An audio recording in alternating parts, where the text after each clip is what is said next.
issues and examine sensitivities. And we are very, very aware of the threats that he has conveyed to the House this afternoon. And with an example of a quick question, Sir Desmond Sway. It was proper and lawful to send HMS Spey through the Taiwan Strait in pursuit of vital international freedom of navigation in the South China Sea, wasn't it? And can we see more like it?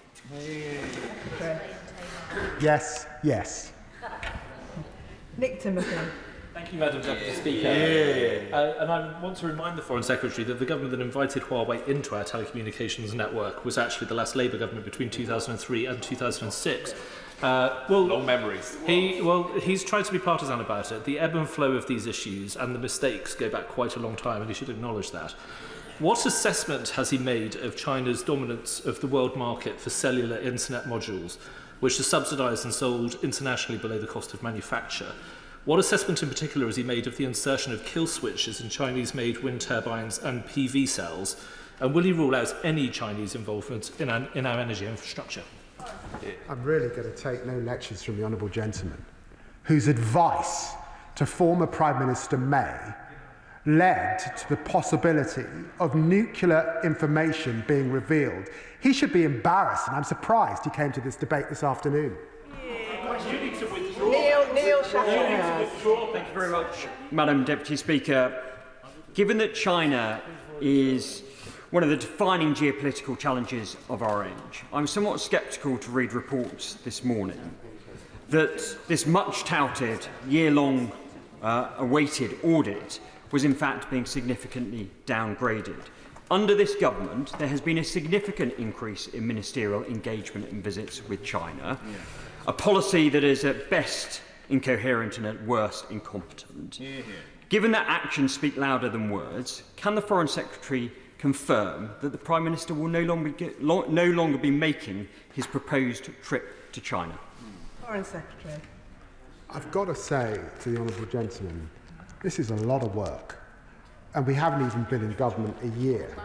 We pledged to undertake an audit. We've undertaken that audit. What I set out was comprehensive, and there can be no no-go areas for the UK Prime Minister. Robin Swan. Thank you very much, Madam Deputy Speaker. The audit received responses from devolved governments. Last month, the Northern Ireland Finance Minister met with the Chinese Consul General in Belfast.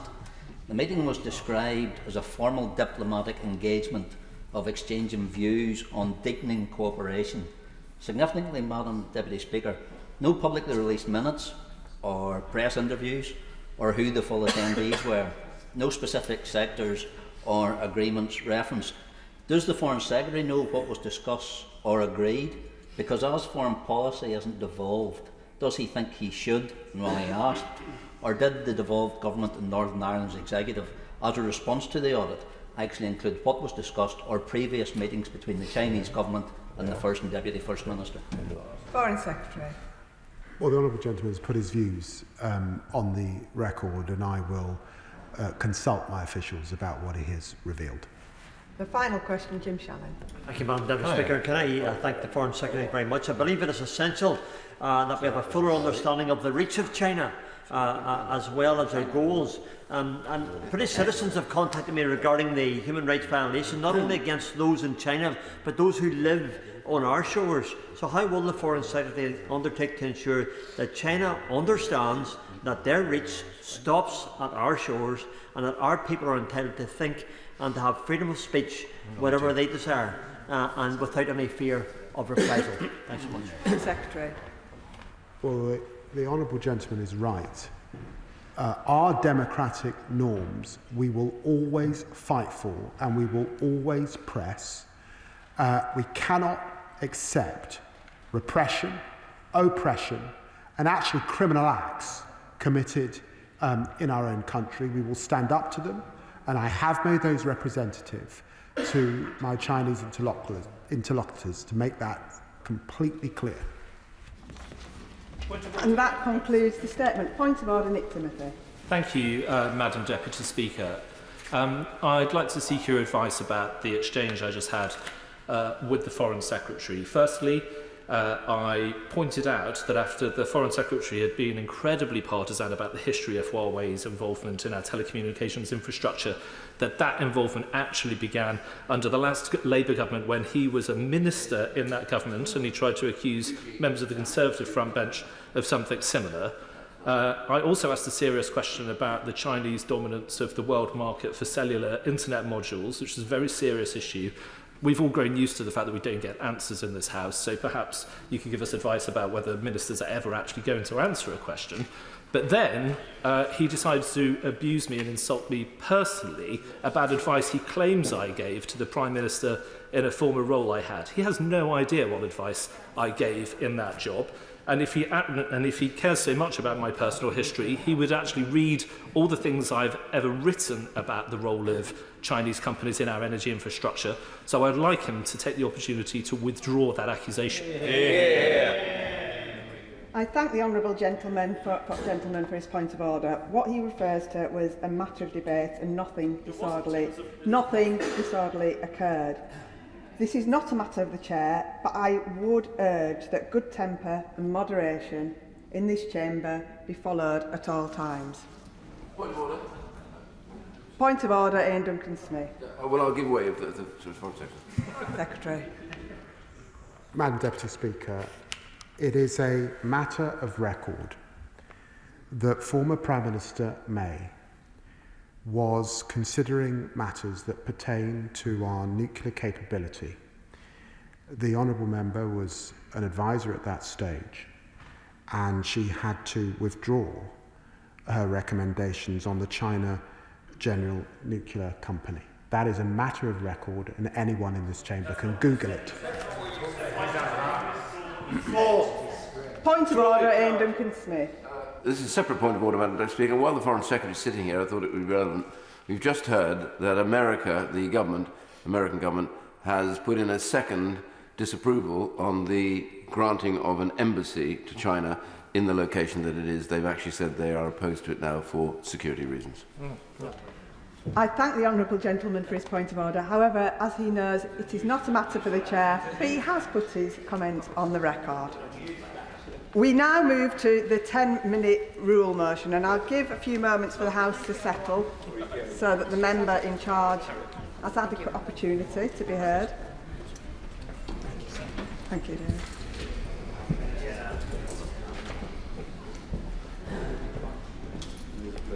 Ten-minute rule motion, Blake Stevenson. Thank you, Madam Deputy Speaker. I beg to move that leave be given to bring in a bill to make provision about the consideration of flooding risk in the planning process, to make internal drainage boards statutory consultees for certain planning decisions and for connected purposes. During this Parliament, we've heard a lot about problems in the planning system.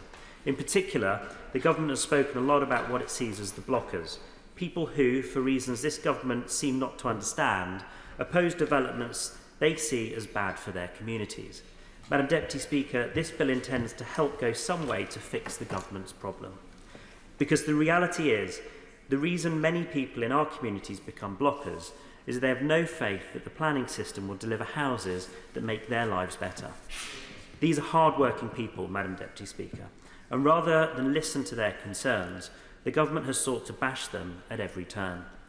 One of the biggest problems in the planning system is the total failure of so many local authorities, and I refer members to my register of interest as a councillor, to properly understand and consider flood risk in new developments. That means that policy the government thinks ought to be sufficient to prevent, for example, development on floodplains in all but exceptional circumstances is being circumvented by developers. And without suitable expertise in planning, these developments are often going ahead without suitable drainage infrastructure to protect our communities from flooding. What does all of this mean, Madam Deputy Speaker? It means that for so many communities in mid-Bedfordshire and right across the country who've done the right thing, who've taken houses that the government wants them to take, those communities now find themselves with a higher flood risk, while developers have gotten away high and dry with their profits. And when they stand ankle deep in water in their once dry living rooms and desperately attempt to stop the next bad development making their situation worse, the Prime Minister calls them blockers. We're letting them down. And this isn't some hypothetical. It is happening in our communities in mid-Bedfordshire right now. Take the village of Malden.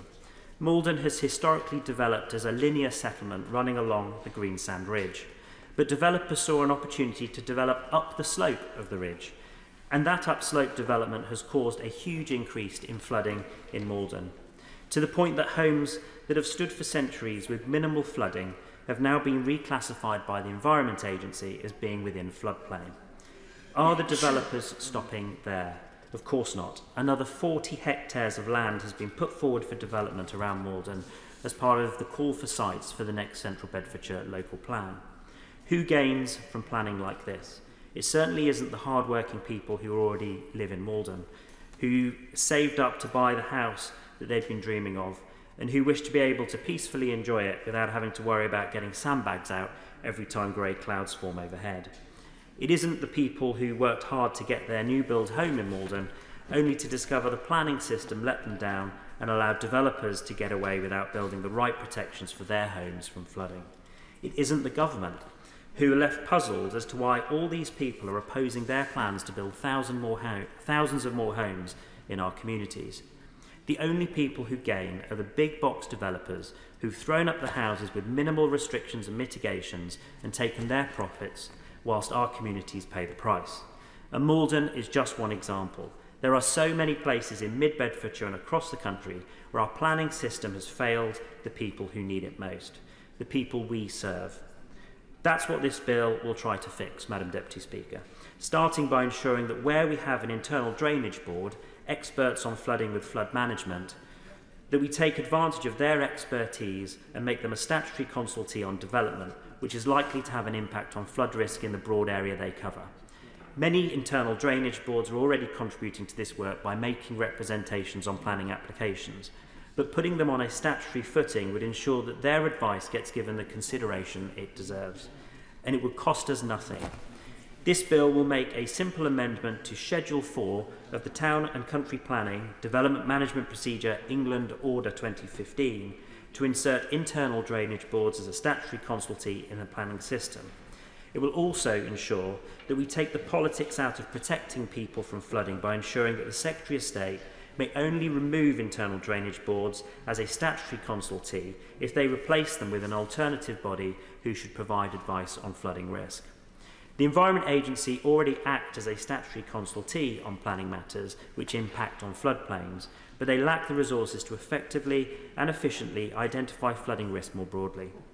That is why internal drainage boards, where they exist, should be brought into the planning process to complement their role and ensure that proper consideration is being given to the flooding implications of developments for current and future residents.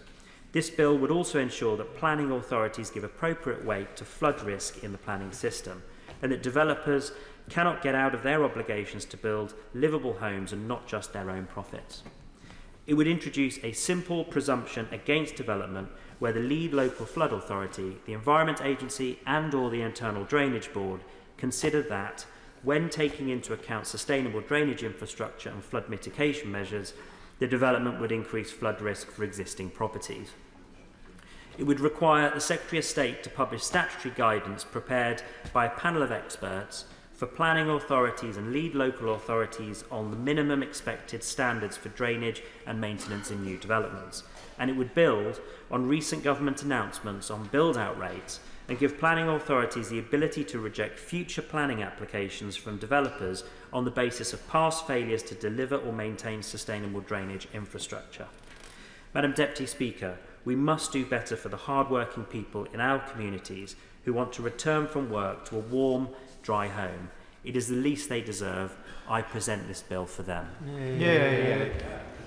The question is that the honourable member have leave to bring in the bill. As many as are of that opinion say aye. Aye. Of the contrary, no. I think the ayes have it. The ayes have it.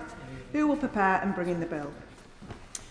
David Simmons, Sir Roger Gale, Nick Timothy, Mr Gagan Mahindra, Dr Ben Spencer, Sarah Ball, Alison Griffiths, Jack Rankin, Rebecca Paul, Lewis Cocking, Paul Holmes and myself. Yeah.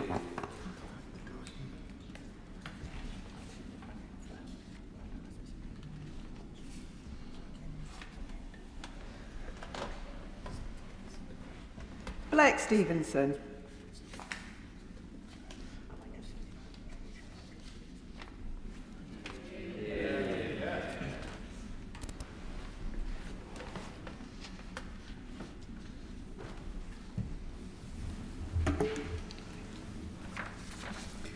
Planning Flooding Bill. Second reading what day? Friday the 11th of July. Friday the 11th of July.